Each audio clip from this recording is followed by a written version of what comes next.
Emma could not feel a doubt of having given Harriet's fancy a proper direction, and raised the gratitude of her young vanity to a very good purpose, for she found her decidedly more sensible than before of Mr. Elton's being a remarkably handsome man, with most agreeable manners, and as she had no hesitation in following up the assurance of his admiration by agreeable hints, she was soon pretty confident of creating as much liking on Harriet's side as there could be any occasion for. She was quite convinced of Mr. Elton's being in the fairest way of falling in love, if not in love already. She had no scruple with regard to him. He talked of Harriet and praised her so warmly that she could not suppose anything wanting which a little time would not add. His perception of the striking improvement of Harriet's manner since her introduction at Hartfield was not one of the least agreeable proofs of his growing attachment. "You have given Miss Smith all that she required," said he. "You have made her graceful and easy. She was a beautiful creature when she came to you, but in my opinion, the attractions you have added are infinitely superior to what she received from nature. I am glad you think I have been useful to her, but Harriet only wanted drawing out and receiving a few, very few hints. She had all the natural grace of sweetness, of temper, and artlessness in herself. I have done very little." "If it were admissible to contradict a lady," said the gallant Mr. Elton, "I have perhaps given her a little more decision of character, have taught her to think on points which had not fallen in her way before." "Exactly so. That's what principally strikes me. So much superadded decision of character. Skillful has been the hand. Great has been the pleasure, I am sure. I never met with a disposition more truly amiable. I have no doubt of it." And it was spoken with a sort of sighing animation, which had a vast deal of the lover. She was not less pleased another day with the manner in which he seconded a sud and wish of hers to have Harriet's picture. "Did you ever have your likeness taken, Harriet?" said she. "Did you ever sit for your picture?" Harriet was on the point of leaving the room, and only stopped to say, with a very interesting naivete, "Oh, dear, never." No sooner was she out of sight than Emma exclaimed, "What an exquisite possession a good picture of her would be! I would give any money for it. I almost long to attempt her likeness myself. You do not know it, I dare say, but 2 or 3 years ago I had a great passion for taking likenesses, and attempted several of my friends, and was thought to have a tolerable eye in general. But from one cause or another I gave it up, in disgust. But really, I could almost venture if Harriet would sit to me. It would be such a delight to have her picture." "Let me entreat you," cried Mr. Elton. "It would indeed be a delight. Let me entreat you, Miss Woodhouse, to exercise so charming a talent in favor of your friend. I know what your drawings are. How? Could you suppose me ignorant? Is not this room rich in specimens of your landscapes and flowers, and has not Mrs. Weston some inimitable figure? Pieces in her drawing? Room at Randall's?" "Yes, good man," thought Emma. "But what has all that to do with taking likenesses? You know nothing of drawing. Don't pretend to be in raptures about mine. Keep your raptures for Harriet's face. Well, if you give me such kind encouragement, Mr. Pormer Elton, I believe I shall try what I can do. Harriet's features are very delicate, which makes a likeness difficult, and yet there is a peculiarity in the shape of the eye and the lines about the mouth which one ought to catch." "Exactly so." "The shape of the eye and the lines about the mouth? I have not a doubt of your success. Pray attempt it. As you will do it, it will indeed, to use your own words, be an exquisite possession. But I am afraid, Elton, Harriet will not like to sit. She thinks so little of her own beauty. Did not you observe her manner of answering me? How completely it meant, why should my picture be drawn? Oh, yes, I observed it, I assure you. It was not lost on me. But still, I cannot imagine she would not be persuaded." Harriet was sous back again, and the proposal almost immediately made, and she had no scruples which could stand many minutes against the earnest pressing of both the others. Emma wished to go to work directly, and therefore produced the portfolio containing her various attempts at portraits, for not one of them had ever been finished, that they might decide together on the best size for Harriet. Her many beginnings were displayed. Miniatures half, lengths whole, lengths pencil, crayon, and water. Colors had been all triad in turn. She had always wanted to do everything and had made more progress both in drawing and music than many might have done with so little labor as she would ever submit to. She played and sang and drew in almost every style, but steadiness had always been wanting, and in nothing had she approached the degree of excellence which she would have been glad to command and ought not to have failed of. She was not much deceived as to her own skill, either as an artist or a musician, but she was not unwilling to have others deceived, or sorry to know her reputation for accomplishment often higher than it deserved. There was merit in every drawing, in the least finished, perhaps the most. Her style was spirited, but had there been much less, or had there been 10 times more, the delight and admiration of her two companions would have been the same. They were both in ecstasies. A likeness pleases every body, and Miss Woodhouse's performances must be capital.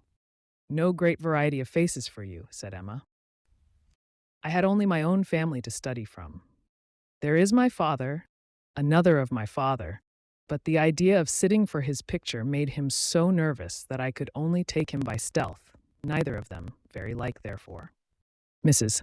Weston again and again and again. You see, dear Mrs. Weston, always my kindest friend on every occasion.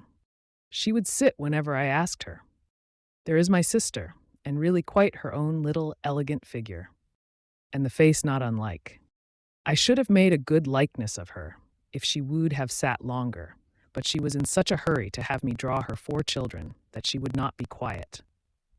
Then, here come all my attempts at 3 of those 4 children. There they are, Henry and John and Bella, from one end of the sheet to the other, and any one of them might do for any one of the rest. She was so eager to have them drawn that I could not refuse, but there is no making children of 3 or 4 years old stand still, you know, nor can it be very easy to take any likeness of them, beyond the air and complexion, unless they are coarser featured than any of Mamma's children ever were. Here is my sketch of the 4th, who was a baby. I took him as he was sleeping on the sofa, and it is as strong a likeness of his cockade as you would wish to see. He had nestled down his head most conveniently. That's very like. I am rather proud of little George. The corner of the sofa is very good. Then here's my last, unclosing a pretty sketch of a gentleman in small size, whole length. My last and my best tea. My brother, Mr. being finished, when I put away in a pet, and vowed I would never take another likeness. This did not I could not help being provoked, for after all my pains, and when I had really made a very good likeness of it, Mrs. Weston and I were quite agreed in thinking it very like, only too handsome, too flattering. But that was a fault on the right side. After all this came poor dear Isabella's cold approbation of, yes, it was a little like, but to be sure it did not do him justice. We had had a great deal of trouble in persuading him to sit at all.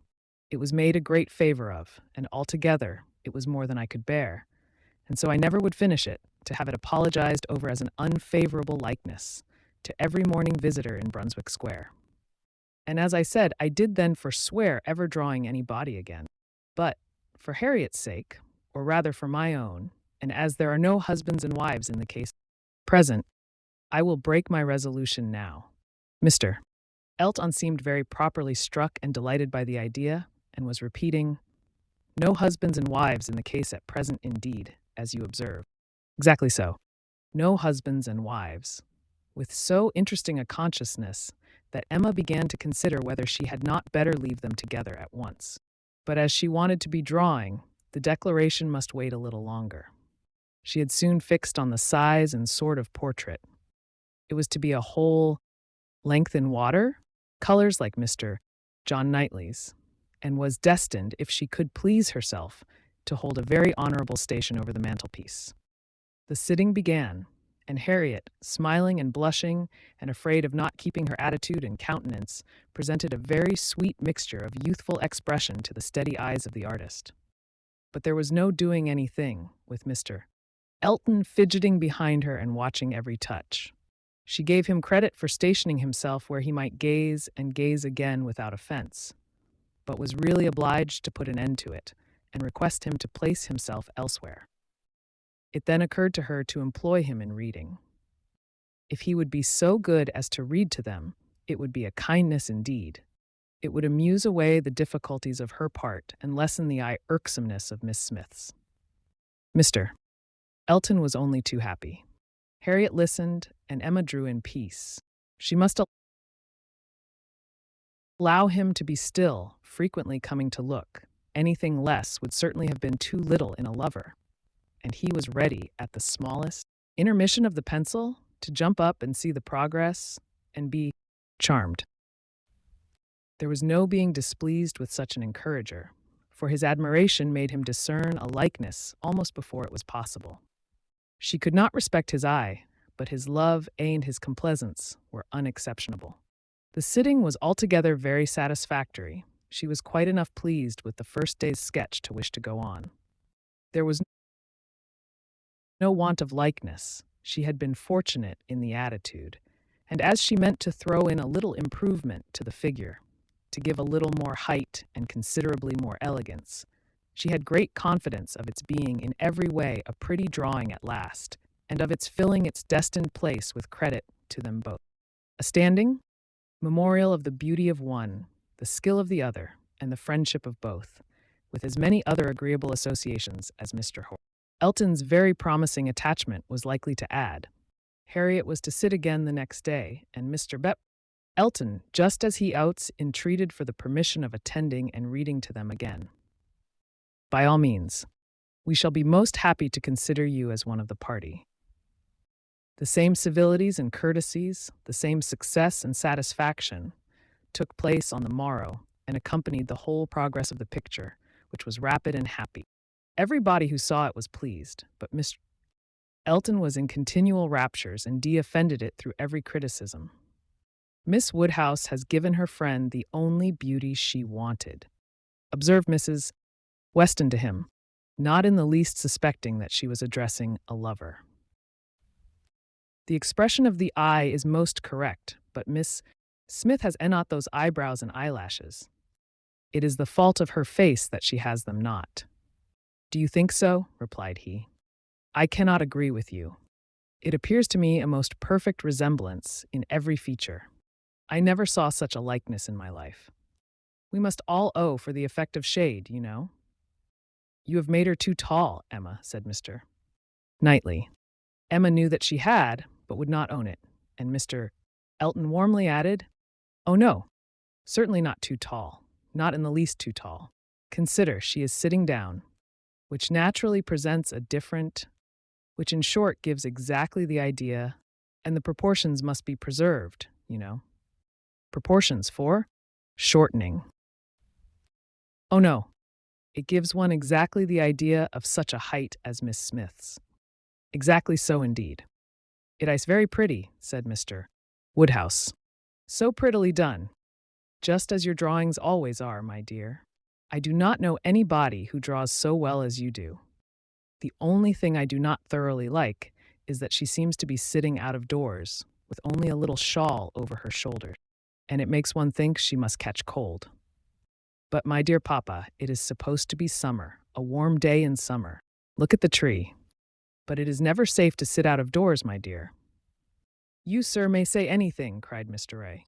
Elton, but I must confess that I regard it as a most happy thought, the placing of Miss Smith out of doors, and the tree is touched with such inimitable spirit. Any other situation would have been much less in character. The naivete of Miss Smith's manners, and altogether, oh, it is most admirable. I cannot keep my eyes from it. I never saw such a likeness. The next thing wanted was to get the picture framed, and here were a few difficulties. It must be done directly. It must be done in London. The order must go through the hands of some intelligent person whose taste could be depended on, and Isabella, the usual doer of all commissions, must not be applied to, because it was December, and Mr. Woodhouse could not bear the idea of her stirring out of her houses in the fogs of December. But no sooner was the distress known to Mr. Elton than it was removed. His gallantry was always on the alert. Might he be trusted with the commission? What infinite pleasure should he have in executing it? He could ride to London at any time. It was impossible to say how much he should be gratified by being employed on such an errand. He was too good. She could not endure the thought. She would not give him such a troublesome office for the world. Brought on the desired repetition of entreaties and assurances, and a very few minutes settled the business. Mr.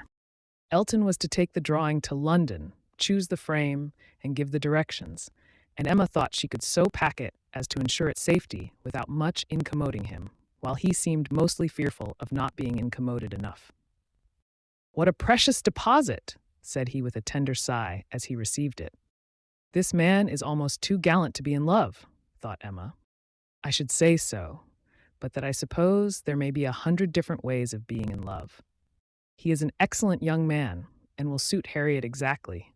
It will be an exactly so, as he says himself, but he does sigh and languish and study for compliments rather more than I could endure as a principal. I come in for a pretty good share as a second, but it is his gratitude on Harriet's account